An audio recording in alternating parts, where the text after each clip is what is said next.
Well, we ended last week's sermon with a prayer from John Wesley. Do you remember this prayer? Let me share it with you again. I am no longer my own, but yours. Put me to what you will. Rank me with whom you will. Let me be employed for you or laid aside for you. Let me have all things. Let me have nothing. I freely and heartily yield all things to your pleasure and disposal. A lot of people have been asking me about that prayer over the past week, where they can find a copy of it. You can find it online. Just look up Wesley Covenant Prayer and you'll find it. But it's a prayer of surrender, isn't it?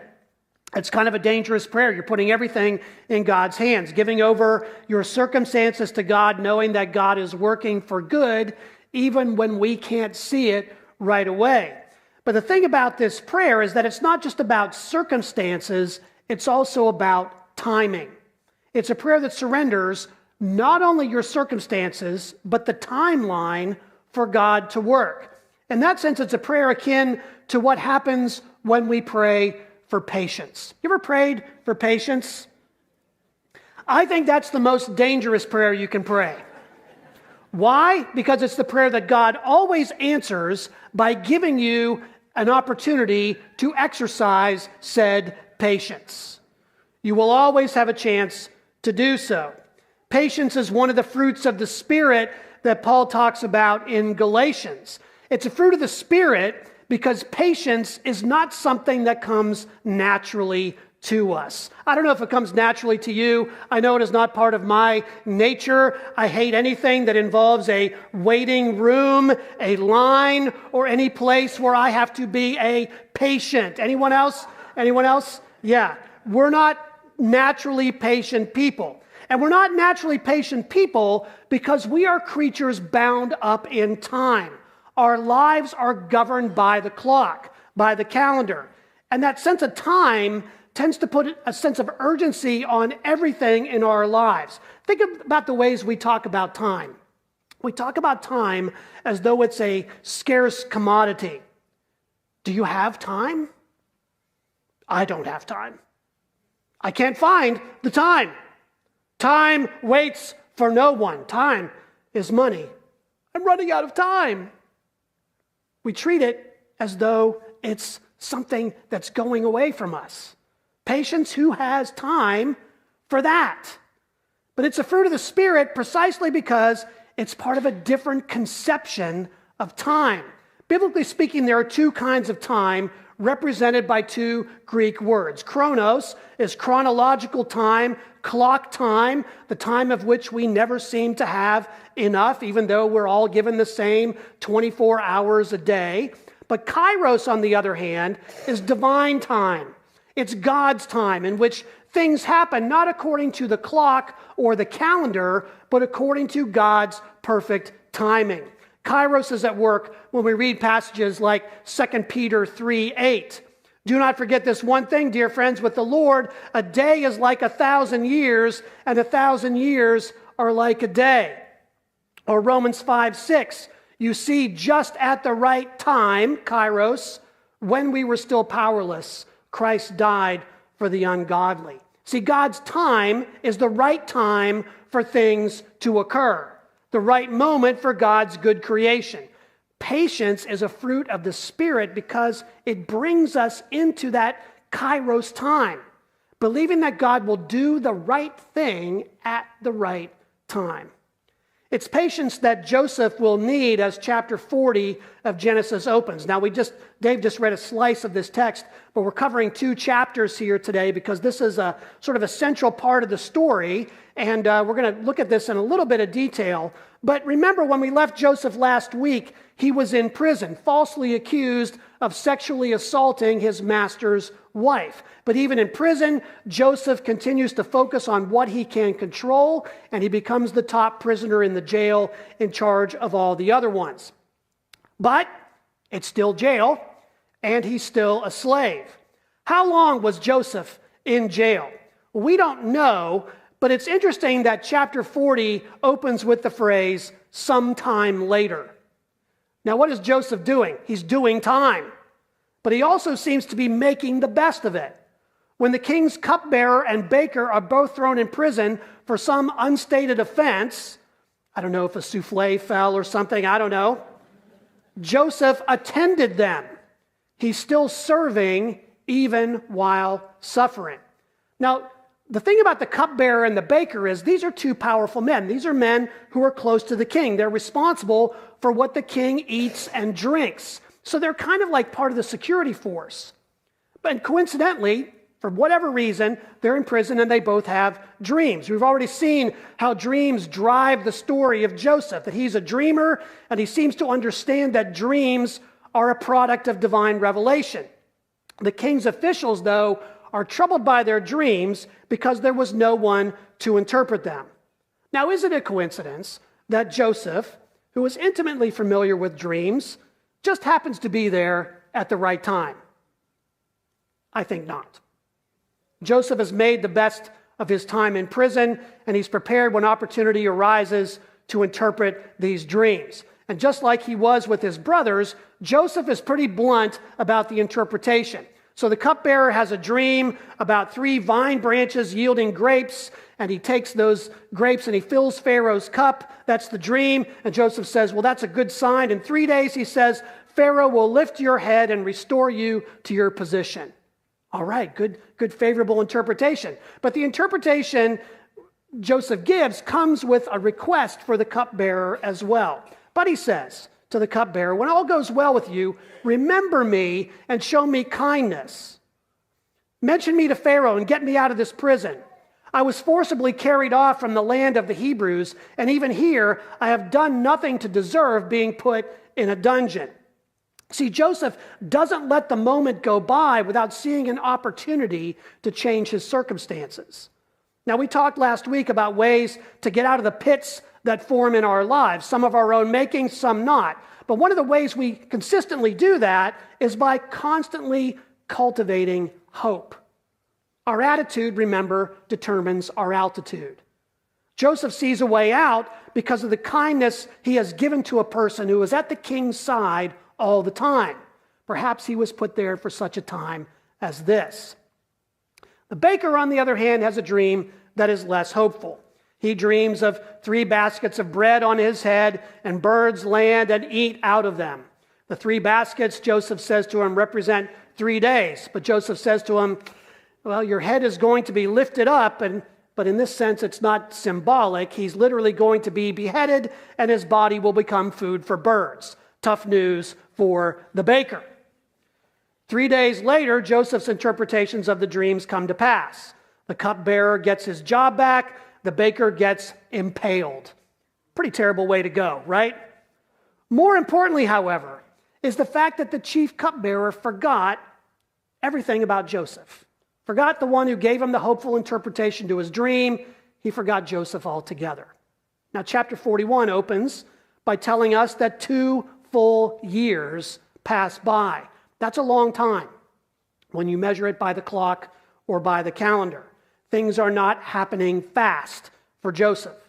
In fact, it doesn't seem like anything is happening at all. The text doesn't tell us what Joseph was doing in that period, but that's probably because we've already gotten a glimpse of his character. Joseph is still serving. He's seen every circumstance, good and bad, as an opportunity to learn, to grow, to hone his skills, to make an impression, to be faithful in little details. Remember, he's in charge of all the prisoners, just like he was in charge at Potiphar's house. He serves these prisoners, he cares for them, he makes sure that things are in order. He's doing time, but he's not wasting time.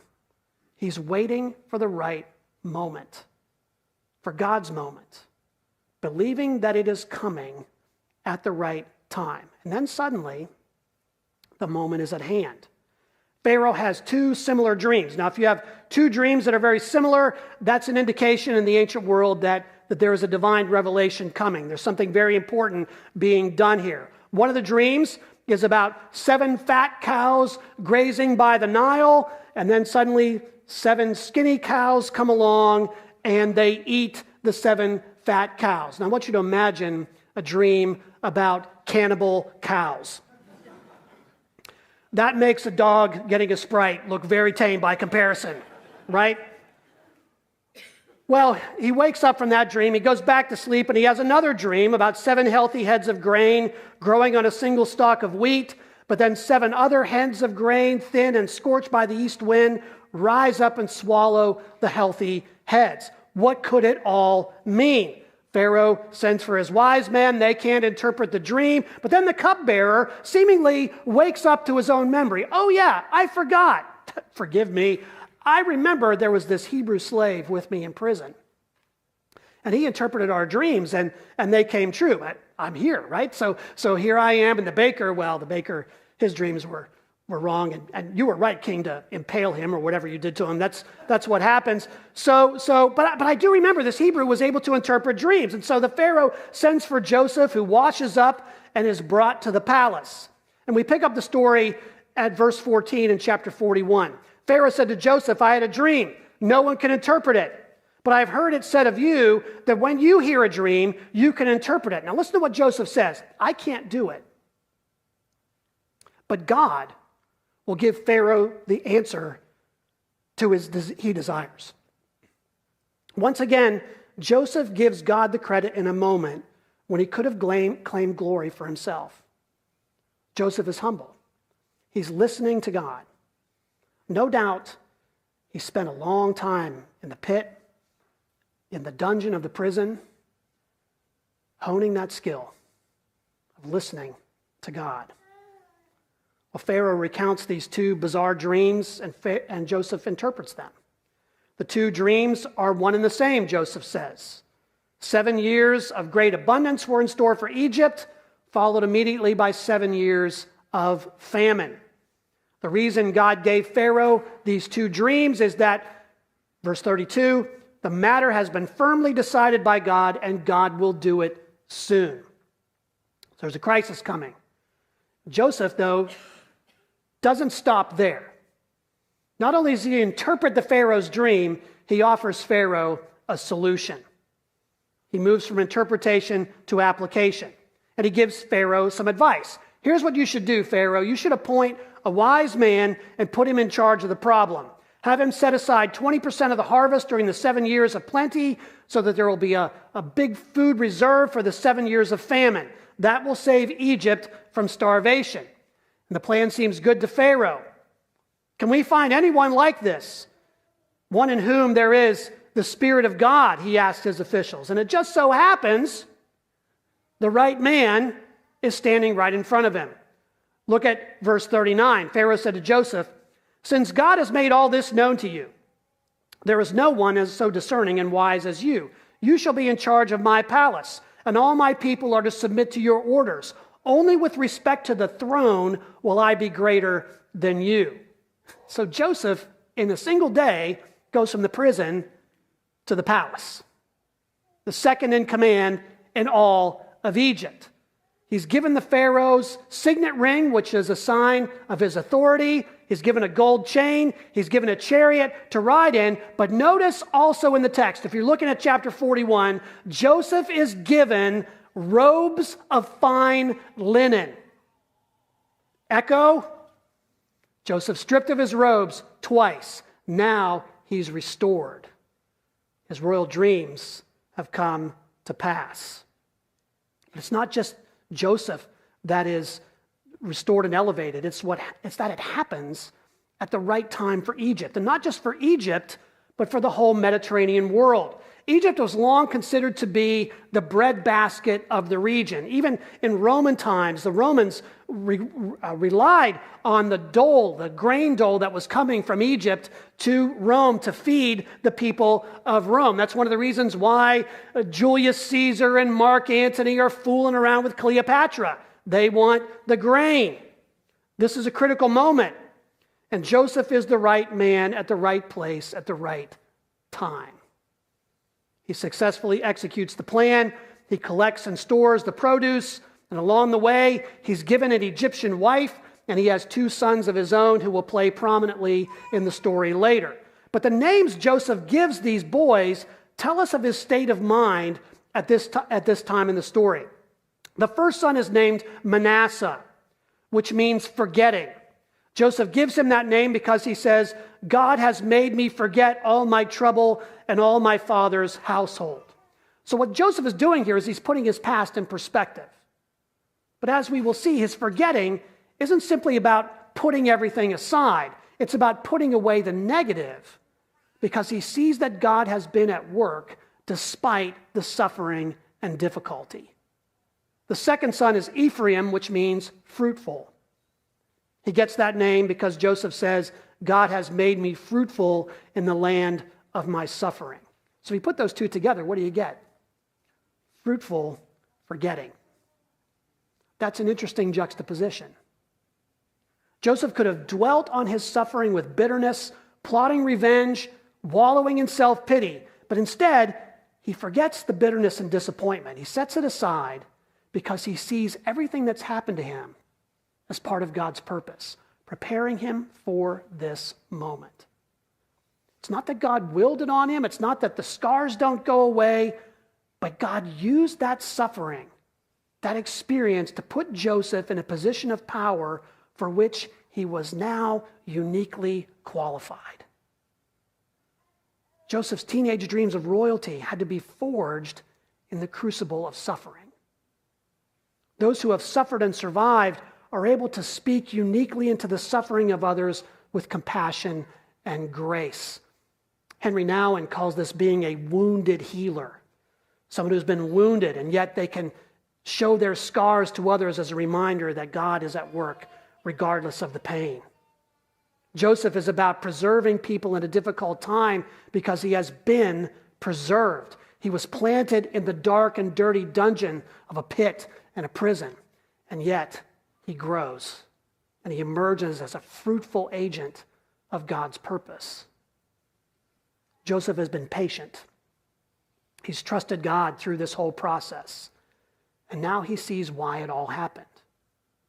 The impatient person will often ask the question, what is God's will for my life? Give it to me, God. Give me that quick answer to understanding what's happening to me now. What do you have for me in the future? I'm always focused on the future. I'm always focused on the past. But those who are cultivating patience, those who have that fruit of the Spirit will say, perhaps everything that's happening to me right now is preparing me to do something great for God in the future.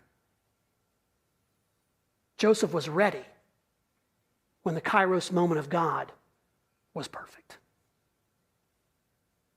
But see, this isn't just a story about food and famine. It's a story about family. And the last line of chapter 41 tells us that God's purpose is even greater than Joseph might have imagined at this point in the story. The last line says this, all the world came to Egypt to buy grain from Joseph because the famine was severe everywhere. Everywhere, including Canaan. Among everyone, including Joseph's brothers. The stage is set now for the great confrontation, the resolution to the whole story. It's all being set in motion because Joseph has been patient. Patient people are hopeful people. So how do we cultivate that particular fruit of the Spirit? Well, a couple of things come to mind. First is, no matter what situation in which you find yourself, see it as a time of preparation. What are you learning, even in the midst of suffering? How are you serving? What is God saying to you in times of quiet and darkness? What dreams are forming you? There's no such thing as wasted time when it's spent reflecting on the present. After all, the present is all you have. Be present to God, and He will be present to you, sustaining you and strengthening you in times of trial to prepare you for the right time of His elevation. Secondly, remain faithful, trusting that God is at work. You might notice this is a recurring theme in the Joseph story, but like Pharaoh's dreams, I think it recurs again and again because this is the most important lesson we are to take away. Don't despair. Don't let doubt and despair drive you, but wait upon the Lord. How many times in the Bible does it say that? Wait upon the Lord. Those who wait upon the Lord, Isaiah says, will renew their strength. We wait upon him in prayer. We're being immersed in his word. By being in worship. It's active waiting. Don't give up or give in. Peter says in one of his letters, 1 Peter 5:6, humble yourselves therefore under God's mighty hand so that he may lift you up, listen, in due time, kairos. Third, when the time comes, say yes. God has a mission for each of us, a purpose for which each of us has been uniquely crafted and equipped. When God calls you out of a time of preparation and faithful waiting to do a particular task, say yes. It may not be what you expected, but that's part of the joy. It's fruitful forgetting, laying aside the bitterness and embracing fruitfulness. God's purpose is always perfect, and his timing is always impeccable. Yes, prayers of patience are prayers that God always answers by giving us an opportunity to exercise it. But if we know that, we can pray and persevere because we know that God has a purpose for each one of us. May we be filled with this fruit of the Spirit, with patience, in order to see the moment for which we were made. Amen.